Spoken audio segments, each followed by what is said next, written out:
بسم اللہ الرحمن الرحیم۔ جڑاں میں قرآن پاک کی بے حرمتی کا جو واقعہ ہوا، اس حوالے سے کل میں نے آپ لوگوں کو ویڈیو میں بڑی ایکسکلوسیو ڈیٹیلز دی تھیں اور آپ لوگوں کو یہ بتایا تھا کہ یہ قانون ختم نبوت کے خلاف بہت بڑی سازش ہو رہی ہے اور اس کو چینج کرنے کی ایک کڑی ہو سکتی ہے۔ آج آرمی چیف نے جو بیان دیا، اس سے واقعی ثابت ہو گیا ہے کہ واقعی قانون ختم نبوت کو چینج کرنے اور تحریک لبیک پاکستان کے اوپر پابندی لگانے کے حوالے سے یہ جو واقعہ ہے یہ ایک کڑی ثابت ہو چکا ہے۔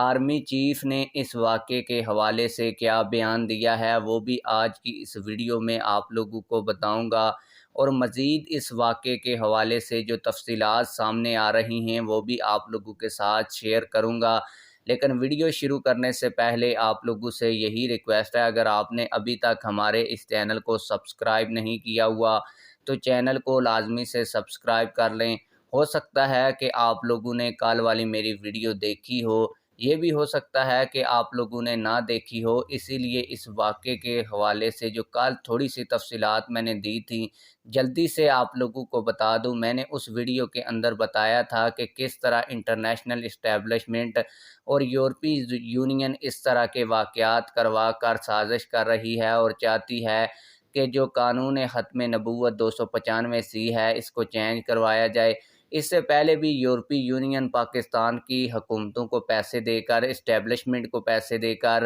یہ ناپاک جسارت کروا چکا ہے۔ 2017 میں جب نواز شریف کی حکومت تھی اور قانون ختم نبوت کو چینج کر دیا گیا تھا، پھر علامہ خادم حسین رضوی صاحب نے فیض آباد کے مقام پر دھرنا دے کر اس چینجنگ کو واپس کروایا تھا، یہ آپ لوگوں کو پتہ ہے۔ اور اس کے پیچھے پاکستانی اسٹیبلشمنٹ جو جنرل باجوہ کی اسٹیبلشمنٹ تھی وہ بھی اس کو مکمل طور پر بیک کر رہی تھی۔ جب علامہ خادم رضوی صاحب نے دھرنا دیا تھا تو اس وقت آرمی چیف کی جانب سے جو نمائندہ آیا تھا تحریک لبیک پاکستان سے مذاکرات کرنے، جنرل فیض حمید، اس نے تحریک لبیک پاکستان کو یہاں تک کہا تھا کہ آپ یہاں سے اٹھ جائیں ورنہ ہم آپ کو بھون کے رکھ دیں گے۔ اب اس واقعے کے متعلق پچھلی ویڈیو کے اندر میں آپ لوگوں کو حقائق بتا چکا ہوں، اور وہ ویڈیو اگر آپ لوگوں نے نہیں دیکھی تو آپ لوگ وہ ویڈیو بھی دیکھ سکتے ہیں۔ میں نے کئی کرداروں کو بے نقاب کیا تھا کہ کس طرح واقعہ ہوا، اس کے پیچھے کون ہے، اور اب آپ لوگوں کو بتا دوں کہ اس حوالے سے آرمی چیف کا بیان بھی آ چکا ہے، جبکہ پاکستان کے جو ادارے ہیں ان کا کہنا یہ ہے کہ یہ انڈین خفیہ ایجنسی را کی ایک جو ہے وہ سازش ہے۔ اس بیان سے لگتا یہ ہے کہ واقعی جو میں بات کہہ رہا تھا کہ یہ بیرونی سازش ہے وہ تو کنفرم ہو چکی ہے۔ اس کے علاوہ بڑی بات یہ ہے کہ یہ واقعہ قرآن پاک کی بے حرمتی کا ہو جاتا ہے، اور جو پاکستان کے ادارے ہیں، انتظامیہ ہے، پولیس ہے، وہ ایکشن نہیں لیتی، پھر مسلمان مشتعل ہو جاتے ہیں اور کچھ قادیانی لابیز بھی اس میں شامل ہو جاتی ہیں اور وہ جا کر چرچ گرانا شروع کر دیتے ہیں، چرچ کو نقصان پہنچانا شروع کر دیتے ہیں۔ لیکن پولیس کو اس وقت سمجھ آتی ہے واقعے کی جب یہ سارا کچھ ہو جاتا ہے۔ اگر اس طرح کے واقعات ہوں بھی اور پولیس فوری ایکشن لے اور جو شخص گستاخی کرے اس کو فوراً گرفتار کر لے تو ایسے واقعات نہ ہوں۔ اس سے لگتا یہ ہے کہ پاکستان کے جو ادارے ہیں وہ بھی اس طرح کے واقعات کروانے میں ملوث ہوتے ہیں۔ آپ لوگوں کو بتاتا چلوں کہ کئی مہینے پہلے ایک عورت نے نبی ہونے کا دعویٰ کیا تھا، لیکن اس وقت جو ڈی پی او فیصل آباد تھے انہوں نے بر وقت کارروائی کرتے ہوئے اس عورت کو گرفتار کر لیا تھا، تو وہاں پر کوئی احتجاج نہیں ہوا، کسی نے کچھ نہیں کیا۔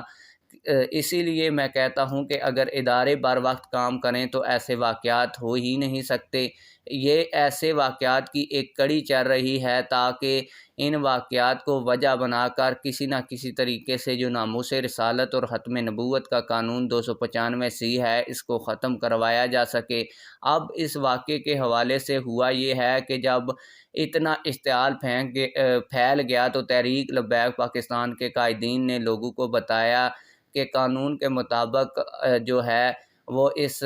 گستاخی کرنے والے شخص کے خلاف ایکشن ہوگا، تو آپ لوگ قانون کو ہاتھ میں نہ لے۔ تو جن کے ساتھ اداروں نے مل کر پریس کانفرنس کی اور کہا کہ تحریک لبیک پاکستان نے اس اشتعال کو ختم کروانے کے لیے ہماری بڑی مدد کی۔ اب جو ادارے ہیں انہوں نے ہی تحریک لبیک پاکستان کے جن قائدین کے کام کو سراہا، انہی پر ایف آئی آر بھی کاٹ دی ہے۔ آرمی چیف نے کہا ہے کہ جن لوگوں نے چرچ کو جلایا ہے ہم ان لوگوں کو نہیں چھوڑیں گے۔ آپ لوگوں کو بتا دوں کہ ستم ظریفی آرمی چیف کے بیان میں یہ ہے کہ انہوں نے چرچ جلانے والوں کے خلاف تو سزاؤں کا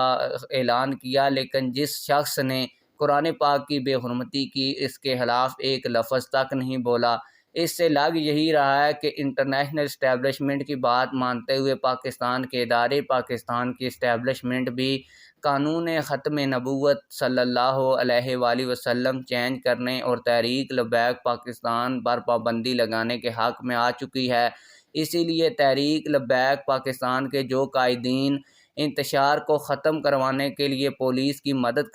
کر رہے تھے، جن کے ساتھ ڈی پی او اور آر پی او نے پریس کانفرنس بھی کی اور کہا کہ تحریک لبیک پاکستان نے اس انتشار کو قابو کرنے کے لیے ہماری بڑی مدد کی، پھر انہی قائدین کے اوپر انہوں نے ایف آئی آر درج کر کے اپنی مذموم جو سازش ہے اس کو عوام کے سامنے رکھ دیا ہے۔ آپ لوگ اس حوالے سے کیا کہتے ہیں؟ کمنٹ سیکشن میں ہمیں اپنی رائے سے ضرور آگاہ کیجیے گا۔